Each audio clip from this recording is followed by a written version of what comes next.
इंसान जीवन में गलतियां करके उतना दुखी नहीं होता जितना कि वह बार बार उन गलतियों के बारे में सोचकर होता है। जीवन के बदल जाने में कभी भी वक्त नहीं लगता, कभी कभी वक्त बदल जाने में पूरा जीवन लग जाता है। इस भौतिक संसार का ये नियम है, जो वस्तु उत्पन्न होती है वो कुछ काल तक रहती है और अंत में लुप्त हो जाती है, फिर चाहे वो फल हो या शरीर हो। किसी का भला ना हो सके तो बुरा भी मत करना, क्योंकि दुनिया कमजोर है लेकिन दुनिया बनाने वाला नहीं। कभी कभी जीवन में आगे बढ़ने के लिए उन चीजों और व्यक्तियों को भी त्यागना पड़ता है जो कभी तुम्हारी हृदय की गहराइयों में विलीन थे। मिटाने से मिटते नहीं ये भाग्य के लेख, कर्म अच्छे तो करता चल, फिर ईश्वर की महिमा देख, कोई नहीं देगा तेरा साथ। यहां तुझे लड़ना भी खुद है और संभलना भी खुद है। जो हम दूसरों को देते हैं वही हमें वापस मिलता है, फिर चाहे वो सम्मान हो या धोखा। कोई कुछ भी बोले स्वयं को शांत रखो, धूप कितनी ही तेज हो समुद्र सूखा नहीं करते।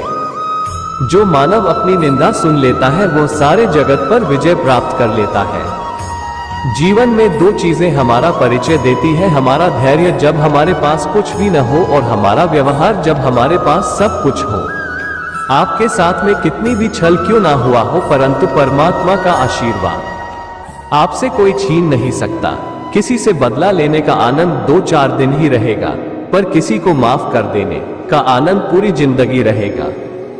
बात इतनी मीठी रखो कि कभी वापस लेनी पड़ जाए तो खुद को कड़वी ना लगे। नैतिकता कहती है हमेशा अपने वादे निभाए। बुद्धि कहती है कभी भी वादे न करें, क्योंकि आप केवल वर्तमान क्षण को जानते हैं। आप नहीं जानते कि भविष्य में चीजें कैसे बदल जाएंगी। नैतिकता आपको बांधती है, वी महे मूर्ता करती है। नैतिकता भीष्म का मार्ग है, बुद्धि कृष्ण का मार्ग है। जो हो रहा है उसे होने दो, तुम्हारे ईश्वर ने तुम्हारी सोच से बेहतर तुम्हारे लिए सोच रखा है। तुम उनके लिए अपना भविष्य नष्ट कर रहे हो जो तुम्हारे असफल और निर्धन होते ही किसी और का साथ देने लगेगी। जो होने वाला है वो होकर ही रहता है और जो नहीं होने वाला वो कभी नहीं होता। ऐसा निश्चय जिनकी बुद्धि में होता है उन्हें चिंता कभी नहीं सताती। असफलता के बाद हौसला रखना आसान है, लेकिन सफलता के बाद नम्रता रखना उतना ही कठिन है। प्रार्थना ऐसे करो जैसे सब कुछ भगवान पर निर्भर करता है। प्रयास ऐसे करो जैसे सब कुछ आप पर निर्भर करता है।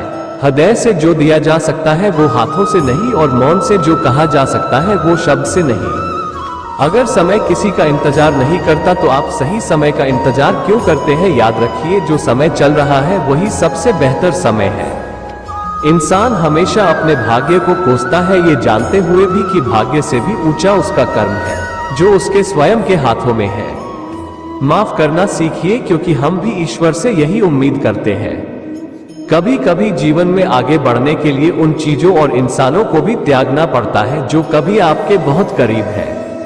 अशांत मन में कभी भी सकारात्मक विचार नहीं आते हैं। एक शांत और स्थिर मन ही हमें सही मार्ग दिखाता है, इसलिए हमेशा शांत और प्रसन्न रहे। आपको वो नहीं मिलता जो आप चाहते हो, बल्कि वो मिलता है जिसके आप योग्य हो। जो बदला जा सके उसे बदलो, जो बदला न जा सके उसे स्वीकारो, और जो स्वीकारा न जा सके उससे दूर हो जाओ, लेकिन स्वयं को हमेशा खुश रखो। माफ करना सीखिए, क्योंकि हम भी ईश्वर से यही उम्मीद करते हैं। अहंकार भी आवश्यक है जब बातें अधिकार, चरित्र और सम्मान की हो। अपने अंदर से अहंकार को निकालकर स्वयं को हल्का करें, क्योंकि ऊंचा वही उठता है जो हल्का होता है। अहंकार तब उत्पन्न होता है जब हम भूल जाते हैं कि प्रशंसा हमारी नहीं हमारे गुणों की हो रही है। त्याग दो अपने बीते कल को, क्योंकि उसका प्रभाव आने वाले कल को दूषित कर देगा। कर्मों से डरिए, ईश्वर से नहीं, क्योंकि ईश्वर माफ कर देता है लेकिन कर्म कभी माफ नहीं करता। जीवन में सब कुछ भी स्थायी नहीं है, इसलिए स्वयं को अधिक तनावग्रस्त न करें, क्योंकि परिस्थितियां चाहे कितनी भी खराब क्यों न हो लेकिन बदलेगी जरूर। सिर्फ एक वादा अपने आप से जिंदगी भर निभाना, जहां तुम गलत न हो वहां पर सर मत झुकाना। जब भी तुम्हें अत्यंत कष्ट का अनुभव होगा तब तुम सदैव बदलाव की राह पर चलने का प्रयास करोगे।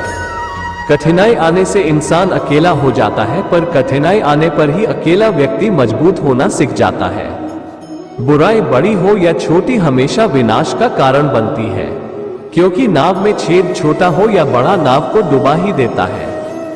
जैसे जैसे आयु बढ़ती है तुम्हें ये एहसास होने लगता है कि तुमने व्यर्थ ही उन लोगों को महत्व दिया जिनका तुम्हारे जीवन में कोई महत्व ही नहीं था।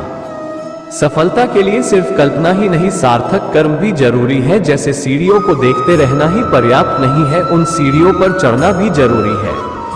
जीवन में जब भी हम खराब दौर से गुजरते हैं तब मन में ये विचार जरूर आता है कि भगवान मेरी परेशानी देखता क्यों नहीं है, मेरे दुख कम क्यों नहीं करता। आपका असली मुकाबला केवल अपने आप से है। अगर आप आज खुद को बीते कल से बेहतर पाते हैं तो ये आपकी बड़ी जीत है। मौन सबसे अच्छा उत्तर है किसी ऐसे व्यक्ति के लिए जो आपके शब्दों को महत्व नहीं देता। क्रोध आने पर चिल्लाने के लिए ताकत नहीं चाहिए, बल्कि क्रोध आपने पर चुप रहने के लिए खूब ताकत चाहिए होती है। 3 विपत्ति में धैर्य, वैभव में दया और संकट में सहनशीलता ही श्रेष्ठ व्यक्ति के लक्षण है। कुछ पाना है तो स्वयं पर भरोसा कीजिए, सहारे भी सच्चे हो साथ छोड़ ही जाते हैं। कभी किसी के साथ इतनी उम्मीद भी नहीं रखनी चाहिए कि उस उम्मीद के टूटने के साथ साथ आप भी टूटकर बिखर जाए। जीवन में सबसे बड़ी हार अपनी संभावनाओं से मुंह मोड़ लेना है। आप अभी नहीं जानते हैं कि आप क्या है, मगर यह मान लेना कि आप कुछ भी नहीं, ये आपके मनुष्य होने का अपमान है। जीवन में कुछ भी करो, बस एक बात याद रखना, अगर सत्य का साथ है तो ईश्वर का साथ है। वो व्यक्ति जिसने खुद पर नियंत्रण हासिल कर लिया है, ओजस्वी है, स्पष्ट है, सच्चा है। स्वयं को जीतना दूसरों को जीतने से ज्यादा मुश्किल काम है। श्रेय मिले या न मिले, अपना श्रेष्ठ देना कभी बंद न करे, क्योंकि आशा चाहे कितनी भी कम हो लेकिन निराशा से बेहतर होती है। हम सूरज की कद्र उसकी ऊंचाई के कारण नहीं करते हैं, बल्कि उसकी उपयोगिता के कारण करते हैं। इसलिए व्यक्ति नहीं, व्यक्तित्व महत्वपूर्ण होता है। जो मानव अपनी निंदा सुन लेता है वो सारे जगत पर विजय प्राप्त कर लेता है। कर्म वो फसल है जिसे इंसान को हर हाल में काटना ही होता है। इसलिए हमेशा अच्छे बीज बोए ताकि फसल अच्छी हो। अपनी पीड़ा के लिए संसार को दोष मत दो, बल्कि अपने मन को समझाओ, क्योंकि तुम्हारे मन का परिवर्तन ही तुम्हारे दुखों का अंत है। वह जो सभी इच्छाएं त्याग देता है और मैं और मेरा की लालसा और भावना से मुक्त हो जाता है, उसे शांति प्राप्त होती है।